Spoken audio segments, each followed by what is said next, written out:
Thanks for that, Timmy Sung. Well, President Cyril Ramaphosa is expected to arrive in the United Kingdom for a state visit today. He'll meet with King Charles III and UK Prime Minister Rishi Sunak. The visit comes amid a renewed push by South Africa to strengthen trade deals with Britain. In fact, Newzroom Afrika's Govan Whittles joins us now from Stansted Airport, just outside London, where the President will be landing. Govan, great to see you. Clearly a very chilly morning where you are. So what are the expectations from this trip, Govan? Because the last South African leader to visit the UK on a state visit was back in 2010 with former President Jacob Zuma.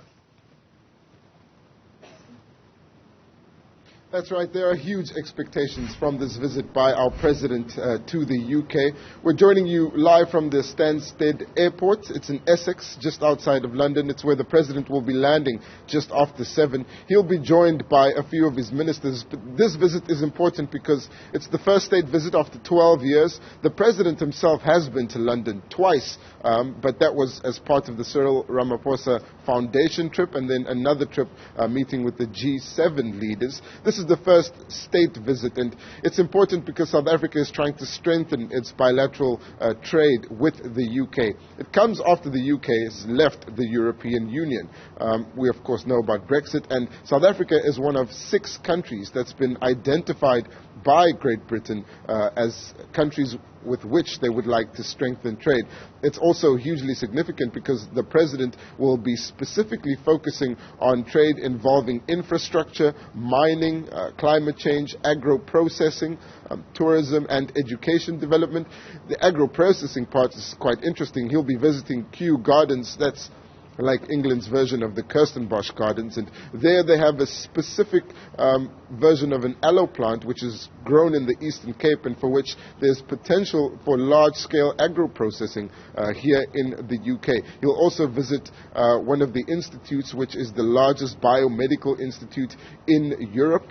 They've done immense work on working on pandemics, and the president is expected to meet with a number of business leaders there for potential partnership with South Africa. But it really is the politics behind it all. King Charles III expected to receive the president on this official visit.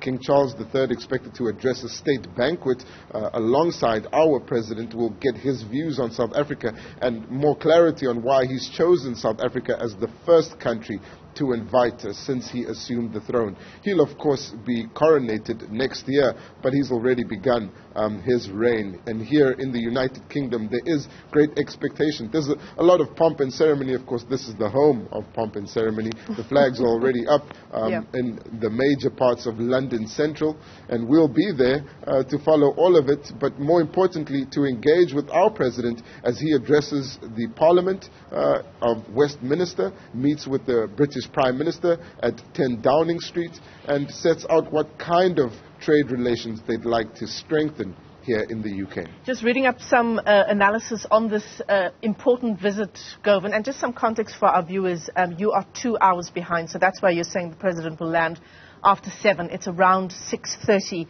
where you are this morning, Govan. But a lot of analysts talking about how this visit the tone will be crucial for this visit.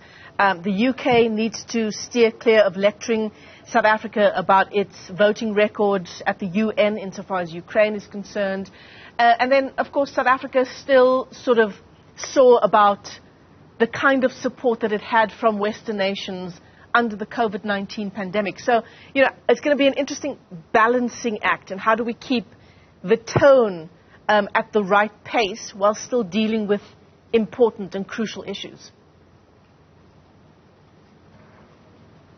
Michelle, they've already started working on that, trying to make sure that they set the right tone and that the messaging will be on point. The president already having done some of the legwork at the G20 summit.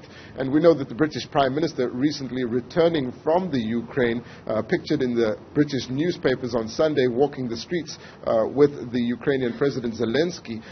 Britain's position on the Russian invasion of Ukraine is quite clear, and exactly how they'll walk that fine line will be one of the interesting points here, but we've gotten a sense from the British officials that what they'll try to portray here is that South Africa's relationship with Britain remains strong, and as one of the leading Commonwealth countries, they'd like to strengthen it even further under the reign of King Charles III.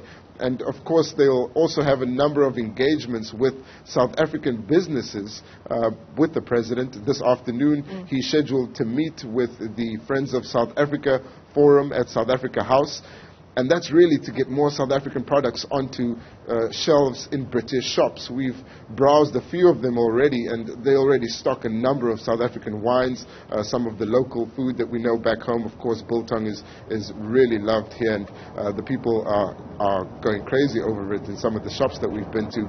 But it looks like that'll be one of the key areas of focus for the president, trying to make sure that he's able to facilitate more access to the British market for South African businesses, while of course strengthening the government's cooperation through the ministers.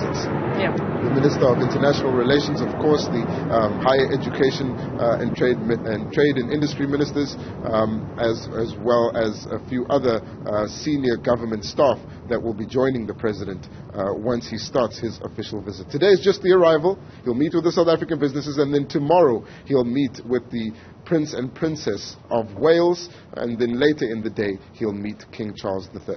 All right, Govan Whittle is live to us there at Stansted Airport, just outside London. You'll, of course, keep us up to speed on all of the important things we need to know about that visit.